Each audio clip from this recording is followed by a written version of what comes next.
One of the things that I find mildly amusing about Jordan Peterson, who's one of the world's grand communicators on the stage today, on the world stage, and he's giving all this life coaching. You don't want to do this, you don't want to do that, and I'm sure on a certain level he's quite well informed. A lot of the things that he says resonate and have sort of a sense of pertinence and sanity to them. But that being said, he had a chronic manic depressive breakdown. And I kind of admire him for the way he stood up to this postmodern gender ideology that just seems to have gone berserk. I admire that about him. But, his books, 12 Rules for Life, extremely popular. I'm sure there's a lot of intelligence to them, a lot of value to those books. But at the same time, I find that for most human beings, we don't end up where we maybe aspire to be when we're children. And one of the funny things about children is they don't know shit about the world, right? There are very few kids that end up doing what they wanted to when they're adults. And if they do, that doesn't guarantee happiness. And in America, there's this whole fallacy of follow your dreams. And I think your dreams change. And I also feel like dreams aren't always all that's important in life. Questioning reality is the most important thing. And if you put yourself off center, if you put yourself under the dictates of a programmatic life, then you're also almost certainly going to have huge psychological issues coming along with that in your relationship, in your sense of unlived life, in your bitterness, in your incapacity to forgive, in your lack of gratitude, and in your pain. And I think it begs the question, who are the happiest people among us? And in my search into that question, like the person that I discovered, I've had many role models in my life, and I continue to have many. But Ramana Maharshi, in a sense, is the character that's most inspired me in terms of someone whose life I've studied as someone might study geography or physics. I've studied his life very carefully. I've read so many books about him. I've been to where he lived, and the qualities he represents to me reveal the path to a happy life. And it's really very simple, and it doesn't have these so many rules. But then he was living without money. He was living in a different culture that was very devoted to what he was devoted to and supportive of it, and yet lost to its meaning the way he was. But you have horses for courses, and Jordan Peterson helps people to handle the Western culture, the differences between men and women, the differences in different environments, whether it's academic or what that workplace is. And so that there is a use for that kind of Western psychotherapy. It's very valid. But I still find it ironic that he lived in a very programmatic life. You've got to do this by this age and this by that age and so forth. And I find that life is much messier than that for most humans.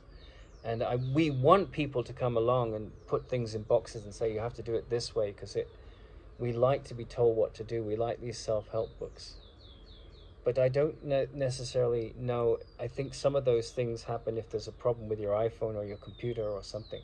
You go and watch a YouTube or you do some self-help. But I think this journey down into the depths of what's important in your soul, it is a very serendipitous process. And I think it comes down to very simple principles, And I often find that the least in touch with themselves people are people that have, at least they're the most knowledgeable often about certain fields, but they're least self-aware, and they're most trapped in the political folly of the world. I think if you really embrace wisdom, there are no foreigners. There are no different shades of color. There's just one heart that beats in the echo of all, you know. And that's the sentiment in John Lennon's song Imagine, and it really resonates. You know, we get goosebumps when we hear that song. But I think happiness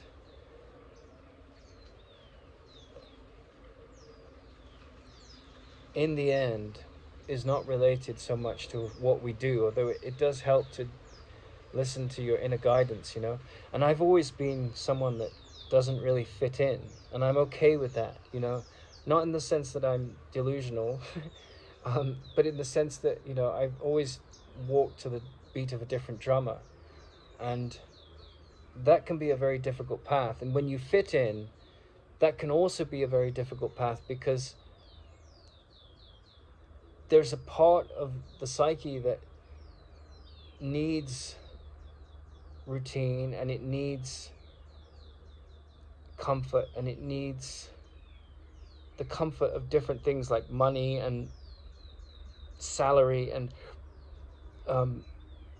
family.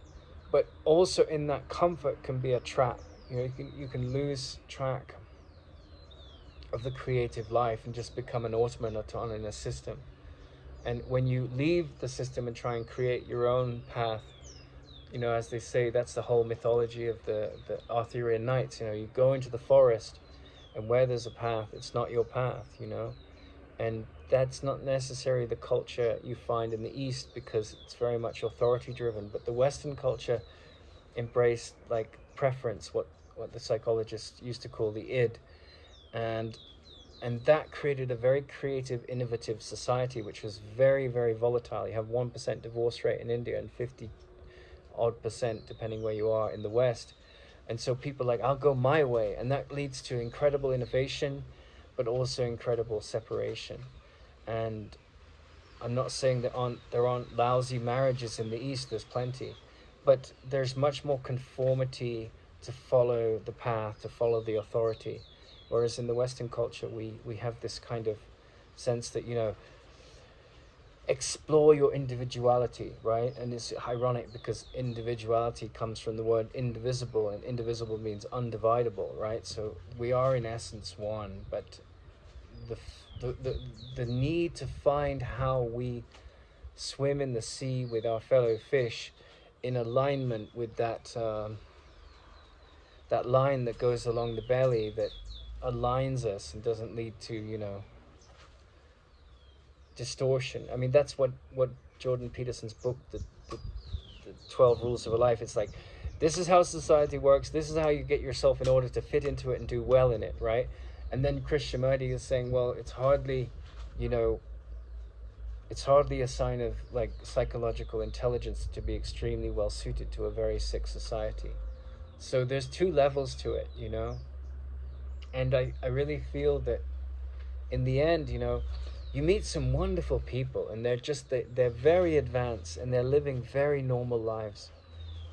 They just love their grandchildren, or they love their children, or, you know, they've got a simple sense of life, and they're such good people.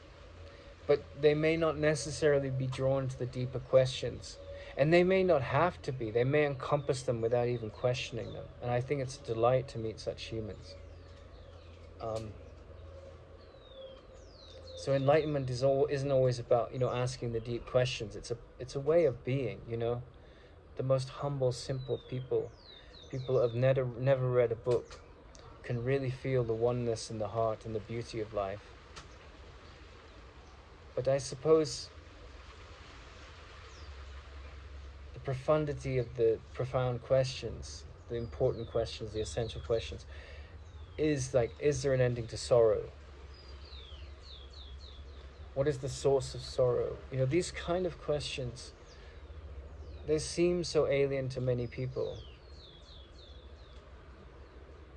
but they are the essence of the questions that liberate. You know, that's the question that the Buddha asked. And inside of us, there's every one of us is a Buddha, you know. He's the Buddha at the gas pump. He's the Buddha at the cash counter. He's the Buddha dealing with his rage, you know. But there's this sleeping Buddha or Christ, you know. To me, there's no difference between those words. One means one who's awake, and the other means he who is blessed. Well, if you're walking around and sleepwalking into painful objects, that's not blessed, you know. But if you're awake and you can see the illusions, that's blessed.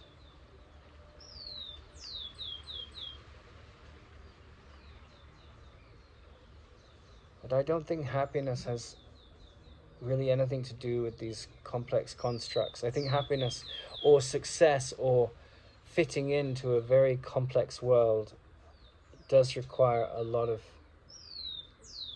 hard work, but that doesn't guarantee happiness. Where happiness comes is from the undoing.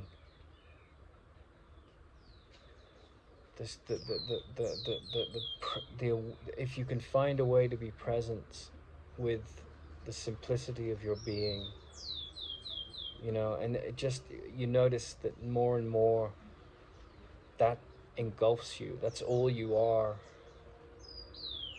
But then you think about people's problems with debt, with relationships, with taxes, with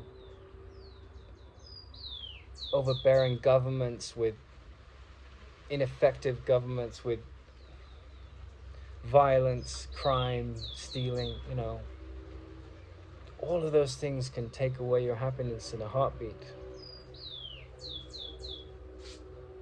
Those people that were in the Wall Street crash, they just jumped out of the buildings because they had no, you know, they were so in debt. Life wasn't worth living. They had no way to get out of it. And yet, the happiness of their being was unaffected by it. And I think it takes incredible mental fortitude not to fall for the trap of being in the prison, the citadel of the prison, of the prison that is created by thought, that can't see beyond thought, that loses this connection with the happiness of being.